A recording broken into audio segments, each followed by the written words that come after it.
요한복음 1장 51절로 2장 11절까지 교독을 드립니다. 또 이르시되 진실로 진실로 너희에게 이르노니 하늘이 열리고 하나님의 사자들이 인자 위에 오르락 내리락 하는 것을 보리라 하시니라.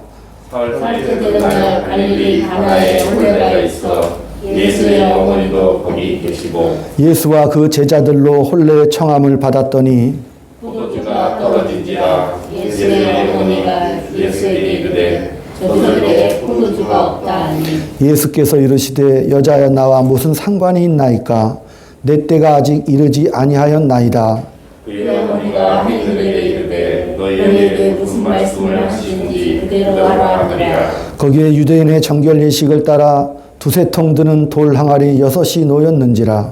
예수께서 그들에게 이르시되 항아리에 물을 채우라 하신즉 아기까지 채우니 이제는 떠서 연회장에게 갖다 주라 하심에 갖다 주었더니 연회장은 물로 된 포도주를 맛보고도 어디서 나는지 알지 못하되 물 떠온 하인들은 알더라. 연회장이 신랑을 불러 말하되 사람마다 먼저 좋은 포도주를 내고 취한 후에 낮은 것을 내거늘 그대는 지금까지 좋은 포도주를 두었도다 하니라. 예수께서 이 첫 포도주를 갈릴리 가나에 오하여 그의 영광을 나타내시매 제자들이 그를 믿으니라. 아멘. 할렐루야. 우리 인사 나눕니다. 주의 사랑으로 사랑합니다. 주의 사랑으로 사랑합니다. 성도님 덕분에 살맛이 납니다. 살맛이 납니다. 천국에서 만날 분 여기서 만나니 참으로 영광스럽습니다. 천국에서 만날 분 여기서 만나뵈니 영광스럽습니다. 아멘. 아멘. 오늘은 요한복음 2장을 통해서 하나님의 의도와 또 하나님의 목적에 대해서 함께 은혜를 나누겠습니다. 오늘 본문 말씀 51절에 보면 또 이르시되 진실로 진실로 너희에게 이르노니 하늘이 열리고 하나님의 사자들이 인자 위에 오르락 내리락 하는 것을 보리라 하시니라. 예수는 위에 하늘의 천사들이 오르락 내리락 하는 것을 보리라 하시면서 드디어 우리 예수님의 공생애 중에서 첫 번째 가나의 혼인잔치 물로 포도주를 만드는 기적을 행하시게 됩니다. 그래서 이 요한복음을 영광의 책이라고 그러죠. 글로리 오브 북이라고. 북 오브 글로리죠. 이 표적은 사인을 말하는데 어떤 것을 가르치는 것을 말합니다. 마치 간판이 있으면 간판이 중요한 게 아니라 그 간판이 가리키는 이 교회로 들어오는 것이 중요하죠. 마찬가지로 표지판이라는 것이죠. 여기에 나타나는 7가지 기적이 요한복음 11장까지 계속 펼쳐지고 있습니다.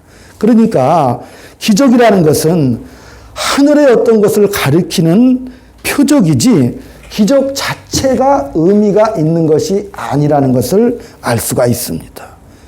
만약에 기적에 집중하다 보면 우리는 어디로 가죠? 신비주의로 가버리고 마는 거죠. 그렇기 때문에 기적 자체에 우리가 큰 의미를 두지 말고 그 기적이 가리키는 것이 무엇인지를 올바로 파악을 해야 하는 겁니다. 오늘 갈릴리 가나의 첫 기적을 시작으로 해서 이제 요한복음 11장에 가보면 죽은 나사로를 살리는 기적이 마지막으로 등장을 합니다. 7가지 표적이죠. 근데 우리 예수님께서는 죽은 나사로를 보시면서 뭐 예수님이 늦게 와서 살리지 못했다 뭐 그런 의미가 아니라 그 나사로를 살리시면서 마음 아파하셨어요. 너희들 자체가 이렇게 허무하게 죽을 수밖에 없는 운명으로 아버지 하나님이 너희를 창조하지 않았고 영원히 하나님의 목적과 영광의 찬송이 되게 하시려고 너희를 창조했는데 이렇게 죽게 되다니 하시면서 살려주시죠. 그 아버지의 뜨거운 마음을 표현해 주신 것이고 또 오늘 이 갈릴리 가나의 이 표적도 사실은 너희들의 창조 목적이 기쁨과 감사로 살아가야 될 영광의 존재라는 것을 표적으로 말씀해 주시고 있는 것입니다. 그 그 의미를. 물론 이 요한복음을 보면은 여러 가지 목사들마다 이 본문을 보는 각도가 많이 달라요, 사실은. 그러나 오늘은 아버지의 뜨거운 사랑, 그 창조의 목적이라는 의미를 가지고 이 땅에서 우리가 어떻게 살아가야 하는 것을 같이 은혜를 나누기를 원합니다.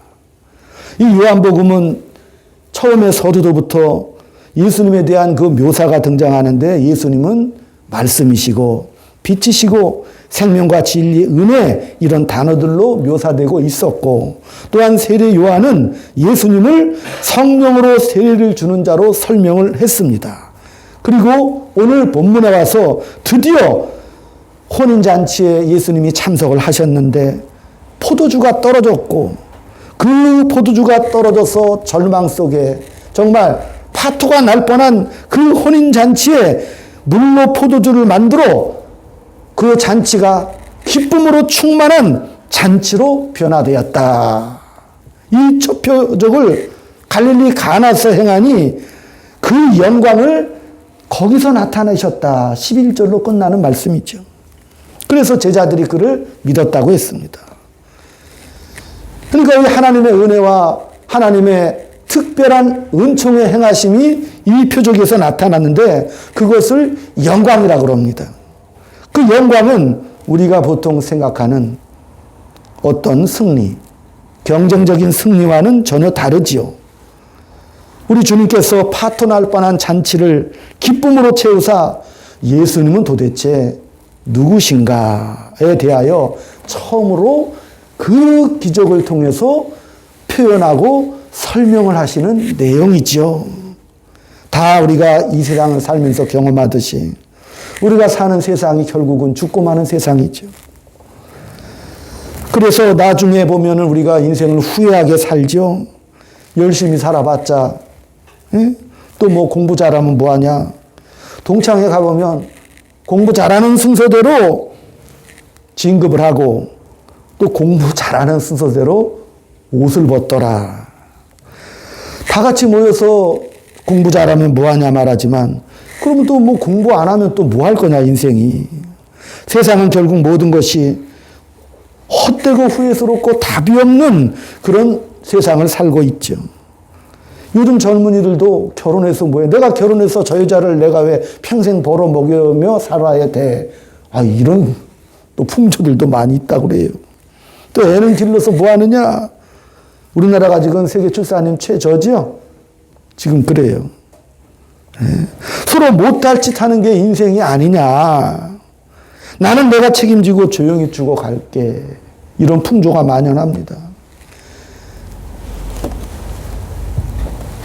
유엔에서 세계 149개국을 대상으로 행복지수를 조사했습니다. 첫째, 소득이 얼마인가, 행복지수, 사회적인 지원이 얼마나 되고 있는가, 건강 수명이 얼마인가, 개인의 선택의 자유가 있는가, 일반인들이, 그 국민들이 관용의 마음이 있는가, 정부가 부패한가 안 한가 6가지 항목을 가지고 행복지수를 조사해 봤는데 우리가 아는 대로 북유럽의 핀란드, 그 다음에 덴마크, 스위스. 스위스는 건강지수가 제일 높다고 합니다. 아이슬란드, 조그만 나라들이죠. 네덜란드. 이 네덜란드는 안락사가 허용되는 나라예요. 그리고 마약과 매춘이 자유로운 인간의 자유를 극대화한 나라이기 때문에 행복지수가 제일 높고 또 그렇게 그 사는 사람들이 행복하다라고 말을 했습니다. 그 다음에 노르웨이가 8위죠. 노르웨이는 동계올림픽을 8번이나 우승한 나라예요. 대단한 나라죠. 스위스, 스웨덴, 그 다음에 룩셈부르크.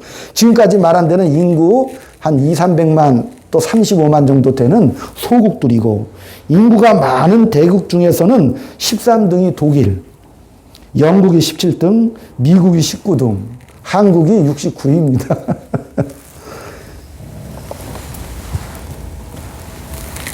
한국은 그 경제적인 GDP 규모나 또 한국의 그 교육 수준이 세계에서 제일 높다고 그래요.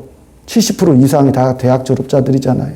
그 수준과 경제적 수준이 높은데도 불구하고 주관적으로 불행하다라고 느끼는 그런 조사 결과가 있습니다. 우리 인생을 살면서 나는 내가 책임지고 조용히 죽어갈게 이렇게 생각하는 이 세상 속에 그 혼인잔치에 예수님이 오셔서 포도주가 떨어져 잔치가 이미 파토날 그런 지경에 처합니다. 웃을 일이 없는 그 혼인잔치에 예수님께서 찾아오셔서 기쁨을 주는 것으로 당신이 누구고 뭘 하러 오셨는지 이 세상에 그것을 말씀해 주시고 계십니다. 우리와 우리의 운명이 무슨 관계가 있는가, 우리의 운명이 어떻게 될 것인가를 확률로 제끼신 사건이 바로 오늘의 사건이죠. 세상은 결국은 뭐예요? 죽음이 끝이고 공포와 분노의 현실을 살아야 되지만 그 예수님으로 말미암아 기쁨과 승리와 영광된 운명의 장을 열으셨다는 것. 그게 이 첫 번째 표적의 가치고 의미죠. 그래서 예수님께서 영광을 받으시는 겁니다. 우리가 알던 그 세상을 바꿔놓으셨다는 사실입니다. 절망과 비극의 삶이 아니라 이제는 소망을 가지며 살 수 있겠구나. 이 문을 여는 겁니다. 하필이면 왜 혼인잔치의 사건이 첫 번째 표적으로 왔을까요? 에베소 5장에 가보면 에베소 5장 8절에 너희가 전에는 어둠이더니 이제는 빛의 자녀들처럼 행하라. 빛의 열매는 모든 착함과 의로움과 진실함에 있느니라. 이렇게 말씀하셨죠. 이게 무슨 말일까요? 이것은 기독교인의 강의나 책임을 말하는 게 아니라 이제 너희들은 더 이상 어둠이 아니고 빛이라 이렇게 얘기합니다. 예수로 말미암아 이제는 신분과 존재와 운명이 바뀐 것이다. 고린도후서 5장 17절에도 그런즉 그리스도 예수 안에 있으면 새로운 피조물이라 이전 것은 지나가고 보라 새 것이 되었도다 말씀하시죠. 근데 이 해석은 이중성이 있어요. 당연히 예수를 믿으면 새 사람이 된다. 새 존재가 되지요. 새로운 운명을 가집니다. 그런데 더 나아가보면 예수 안에서 세상이 바뀌었다라고 말씀하시는 겁니다. 나만 변한 게 아니라 이 세상이 바뀐 겁니다. 어떤 세상? 이 죽음이 전부인 세상에서 승리만이 있는 세상으로 옮겨오는 것이죠. 사망의 나라에서 생명의 나라로 옮겨왔다. 그러면 이 생명의 나라를 살아가는 우리들에게 왜 이런 고달픈 현실이 있는가? 그것은 그 고달픈 현실이 가장 유용하기 때문에 그렇습니다. 고난과 그 눈물이 지금 필요하기 때문입니다. 물론 우리 머리로서는 납득하기가 어렵죠. 왜 고난과 눈물의 현실을 우리가 지금 살아야 하는가? 고린도 교회에 사도 바울이 편지하면서 너희들 너무 잘난 척하며 살지 말아라. 너희가 다른 사람들보다 더 나아서 믿게 된 것처럼 그렇게 말하지 말아라. 십자가의 도가 안 믿는 자에게는 미련한 것이로되 믿는 우리에게는 하나님의 지혜요 권능이다라고 말씀해 주셨습니다. 그러니까 고난이나 우리에게 벌어지는 어떤 장애적인 그런 환경들, 그것은 하나님의 권능과 지혜의 산물이라는 거죠. 그게 없으면 어떻게 되죠? 나방이 되지 않고 애벌레로 끝나버리죠. 개구리가 되지 않고 올챙이로 끝나게 되는 거죠. 그건 하나님이 원치 않는 겁니다. 하나님이 우리를 일부러 닥달하시는 것이 아니라 하나님께서 우리를 구원하시는 그 방법이 신이 우리에게 붙잡혀 죽는 방법으로 그 영광을 드러내셨습니다. 우리에게 그 신이 오셔서 모욕을 받고 저주를 받는 방법으로 죽으사 부활을 만들어내셨어요. 영광과 승리를 증언하신 것처럼 그 영광과 승리가 우리가 생각하는 개념과는 다른 것이죠. 예수님께서 물로 포도주를 만든 것은 어떤 초월적인 그 사건이 문제가 아니라 그것이 무엇을 목적하느냐가 중요한 거죠. 우리에게 기쁨을 주시기 위하여 혼인의 기쁨을 회복하고 삶의 기쁨을 회복하고 각각의 일상이 하나님께서 우리를 감사와 기쁨으로 인도하는 것이다라고 그 첫 문을 여시는 것이죠. 왜? 하나님의 창조 목적을 회복시키려고. 너희들의 인생이, 너희들의 일상의 삶이 기쁨과 감사의 삶이다. 예수 그리스도의 그 보혈의 피로 말미암아 어떻게 해요? 그 은혜를 부어주셨다는 의미죠. 그래서 에베소 5장 22절에 가보면 뜬금없이 예수 믿는 여자 성도들이 제일 싫어하는 남편에게 복종하라 이런 단어가 나옵니다. 이 복종하라를 우리가 많이 오해하죠. 복종하다 이런 뜻은 그의 지도를 따라가라 이런 뜻입니다. 무슨 말이냐? 마음껏 생수를 마셔라. 여기 있는 흙탕물 먹지 말고 이 생수를 마셔라 그런 뜻이죠. 내 남편은 너에게 있어서 복과 기적과 승리의 주인공이다. 그러니까 남편에게 복종하라고 말씀하시죠. 물론 우리가 살아가는 현실은 안 그렇지요. 그러나 그것이 하나님의 방법입니다. 예수를 믿으라를 어떤 철학자가 이렇게 말합니다. 어떻게 십자가에 달려 죽는 그 신을 믿으라고 하는 거냐, 기독교는. 아니, 그 십자가, 그 죽음 하나 면할 힘이 없는 신을 어떻게 믿으라고 하느냐. 어떻게 신이 인간을 위해서 죽느냐. 또 신이 우리를 위하여 저렇게 성령으로 탄식하고 빌고 계시죠? 왜 신이 우리를 위하여 빌고 있느냐? 왜 인간을 위해 기도하느냐? 우리가 기도해야지. 말이 안 되는 얘기죠. 거기서부터 왜곡되어 있는 겁니다. 왜?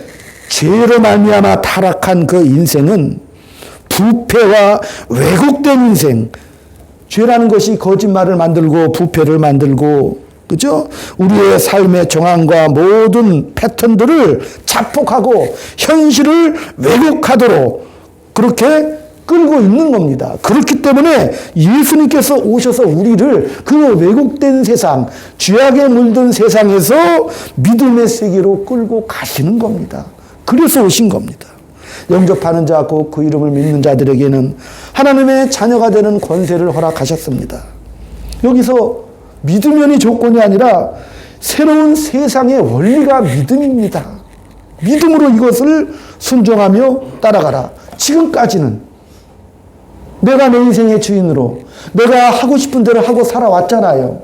지금까지는 자기 하고 싶은 대로 하고 살아왔습니다. 자기의 실력만큼 살다가 보상을 받고 그렇게 살다가 그렇게 끝나는 인생이죠. 원망을 자기 스스로 뱉기는 할 사람이 없어요. 자기 인생을 살면서.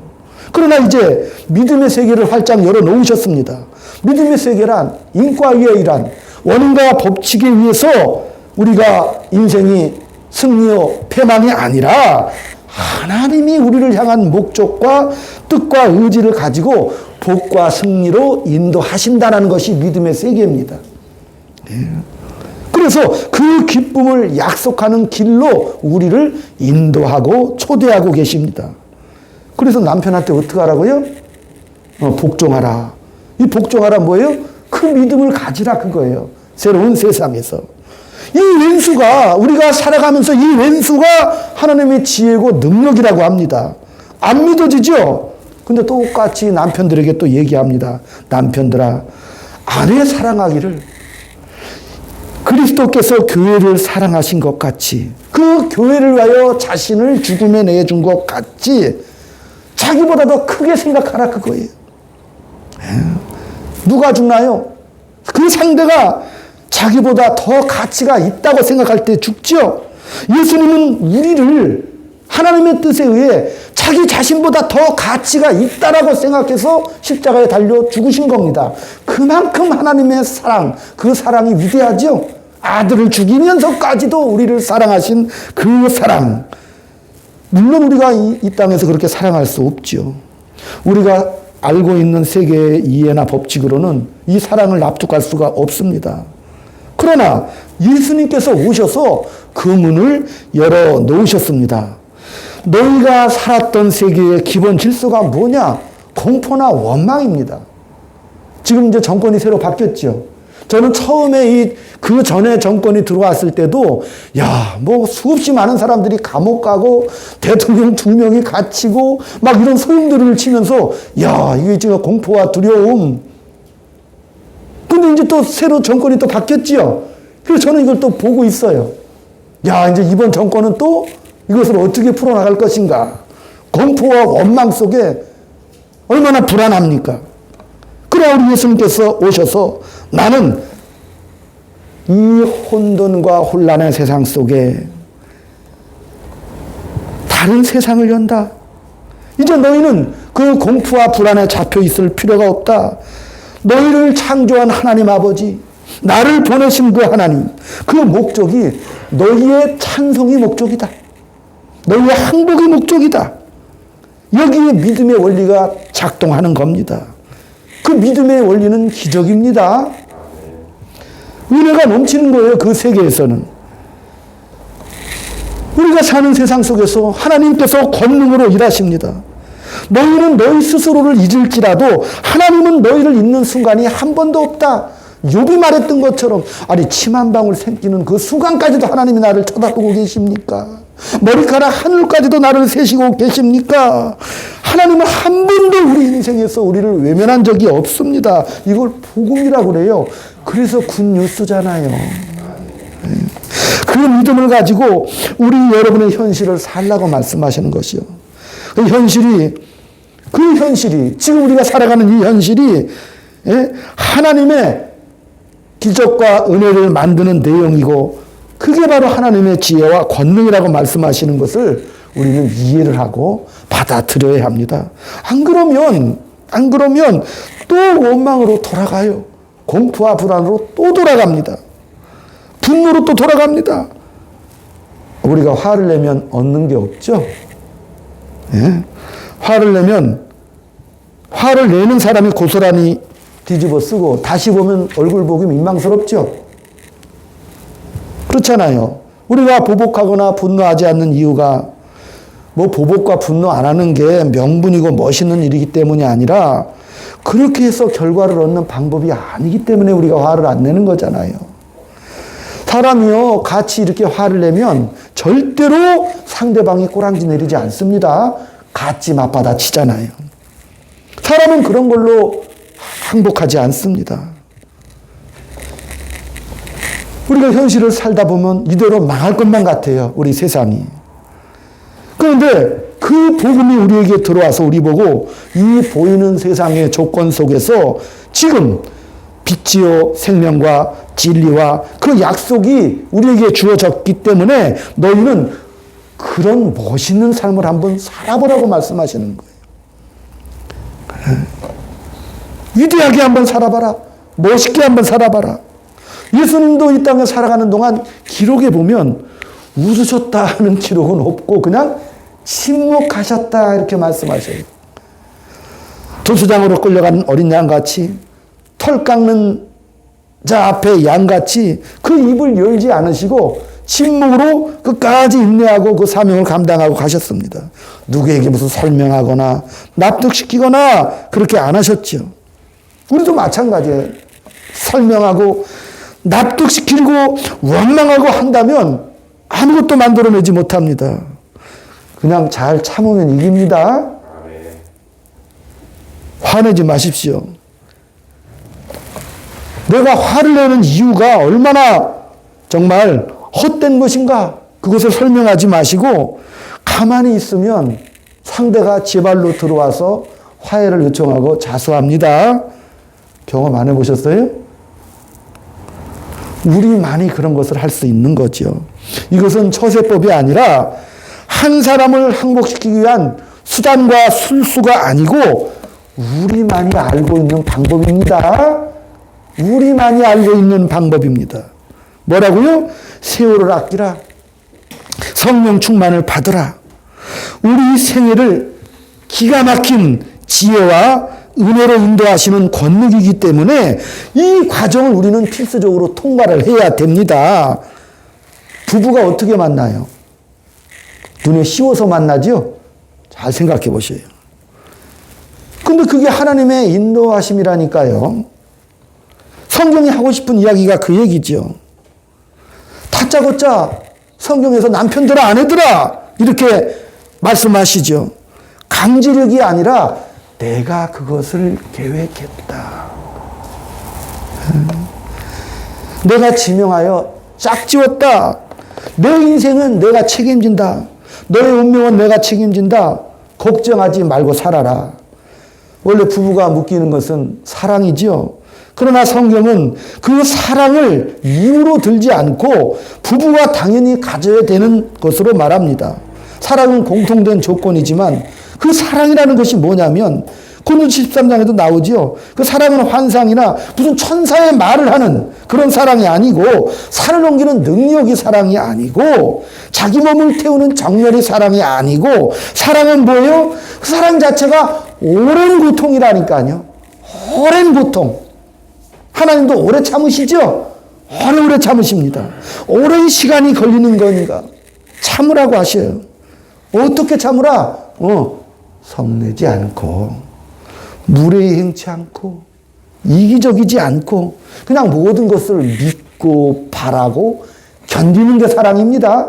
그 사랑을 믿음으로 멋있게 위대하게 펼쳐내라.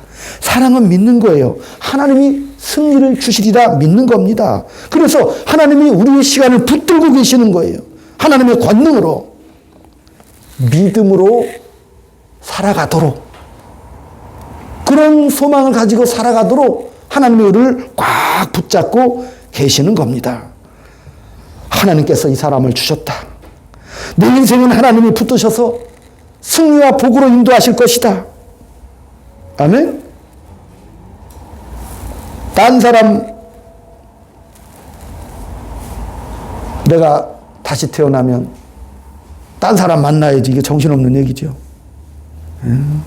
여러분이 골라준 사람과 둘 사이에서 뭘 만들어내느냐? 거기에 십자가의 그 사랑처럼 십자가에 달려 돌아가시며 그 십자가를 통해서 사랑을 보여주셨죠? 하나님의 긍휼을 이렇게 보여주셨잖아요. 하나님의 인내를, 하나님의 놀라운 그 온유와 겸손을 십자가에서 다 보여주고 가셨잖아요. 너희가 나를 따라오거든 그 십자가를 지고 오라. 믿음으로 지고 오라고 말씀하셨죠? 아멘. 믿음으로 지고 오라. 그러니까 우리가 둘 사이에 무엇을 만들어내는가가 중요한 것이지 무슨 좋은 조건을 만드는 게 인생이 아니죠. 그러니까 여러분 각각이 명령 아래에 있는 겁니다. 남편이 남편 노릇, 아내가 아내 노릇을 해야 되는데 그것은 하루아침에 되는 게 아님을 서로 인정하고 바라고 견디고 믿으며 그 길을 걸어가야 되는 것이죠. 맞불 놓지 말고. 한 사람이 화날 때 어떻게 한 사람은 참아야 돼요. 근데 왜 아멘들을 안 하시나요? 좀. 던질 때는 감 나가는 거 절대 던지지 말고 깃털 같은 거 이렇게 던지세요. 그렇게 하는 거죠. 화를 내고 돌아서서 절망하고 돌아서서 눈물 흘리지만 그 속에서 우리 하나님께서 일을 하시죠. 그래 과정을 겪으면서 자기 분노와 자기 템포를 고칩니다. 옛날에 로보라는 알파 늑대가 있었는데 이게 너무 똑똑해. 이 사람들이 알파 늑대를 로보를 잡으려고 아무리 해도 잡을 수가 없어요. 그런데 이 로보한테는 암 이리가 하나 있었는데 이 이리는 하여간 그 로보 말을 죽어도 안 듣는 그런 아내였대요. 이 알파 늑대인 로보도 아내한테는 강제를 못합니다. 근데 그 아미리가 딴 데 가서 덫에 걸려 신음하죠. 그러니까 이 알파 늑대가 로보가 그 덫에 걸린 아내 옆에 있다가 꼼짝없이 도망도 못 가고 안 가고 그대로 잡혀 죽었다 그럽니다.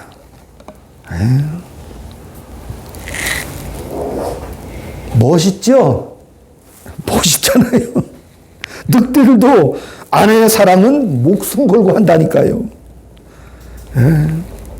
모든 남자가 누구 때문에 철이 들어요? 아내 때문에 철이 들어요. 모든 아내는 누구 때문에 철들죠? 자식 때문에 또 철이 든다니까요. 그 하나님은 공평하신 것이죠. 우리의 분노가 자폭을 치나 철이 없을 때는 내가 오늘 살고 말지 하지만 나이 들면 자폭하고 절망하지 않죠. 근데 나는 안 믿는 사람들은 어떻게 사는지 정말 궁금해요. 우리 인생은 헛되지 않다.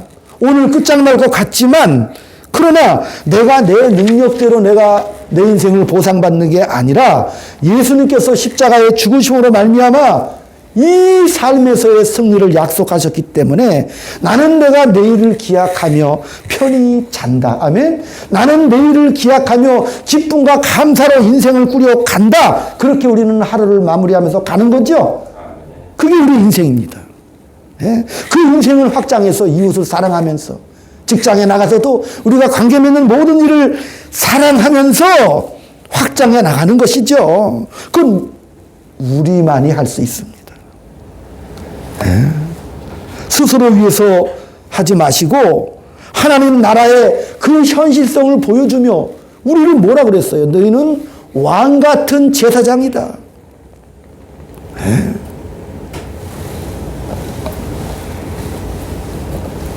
또 너희들은 선지자다. 우리를 이 시대를 살며 아름다운 표적판으로, 사인으로, 향기로운 운명을 가진 존재로 이 땅에 우리를 보내주신 겁니다.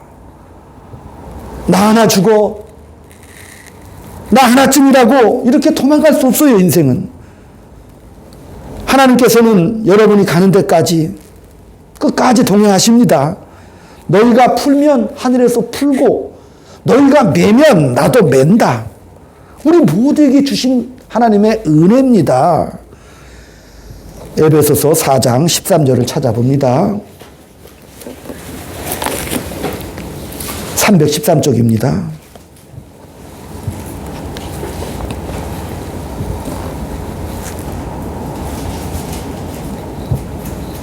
(13절부터) 시작.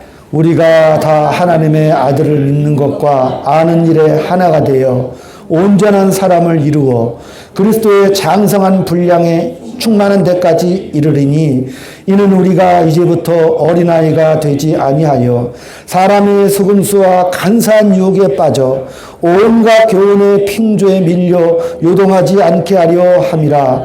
오직 사랑 안에서 참된 것을 하여 범사가 그에게까지 자랄지라. 그는 머리니 곧 그리스도라. 아멘. 다시 한 장, 에베소 3장 14절. 14절부터 시작. 이러므로 내가 하늘과 땅에 있는 각 족속에게 이름을 주신 아버지 앞에 무릎을 꿇고 비노니 그의 영광의 풍성함을 따라 그의 성령으로 말미암아 너의 속사람을 능력으로 강건하게 하시오며 믿음으로 말미암아 그리스도께서 너의 마음에 계시게 하시었고 너희가 사랑 가운데서 뿌리가 박히고 터가 굳어져서 너희 모든 성도와 함께 지식에 넘치는 그리스도의 사랑을 알고 그 너비와 길이와 높이와 깊이가 어떠함을 깨달아 하나님의 모든 충만하신 것으로 너희에게 충만하게 하시기를 구하노라. 아멘. 아멘. 우리는 이런 위대한 삶을 통해서 우리가 살아가는 이 현실, 우리가 구하는 것보다 더 넉넉하게 주시는 그 하나님의 은혜를 믿고 하나님의 영광의 복된 증인의 삶을 사시기를, 그 한 주간이 되시기를 주의 이름으로 축원을 드립니다. 기도합니다. 하나님의 은혜와 사랑을 감사드립니다. 우리가 하나님의 자녀요, 하나님의 영광의 증인이고 하나님의 기적의 손길이고 우리가 살아가는 이 현실이 얼마나 복된 운명이라는 사실을 인정하게 하여 주시옵소서. 더 귀한 순종과 믿음 가지고 이 약속들이 가지는 위대함을 갖게 하사 하나님 우리를 통하여 영광받아 주시옵소서. 믿음으로 살아가는 이 영광의 세계를 몸소 실천하며 위대하고 멋진 인생 되게 주여 붙잡아 주옵소서. 예수님의 이름으로 감사하며 기도 올리옵나이다. 아멘. 아멘. 419장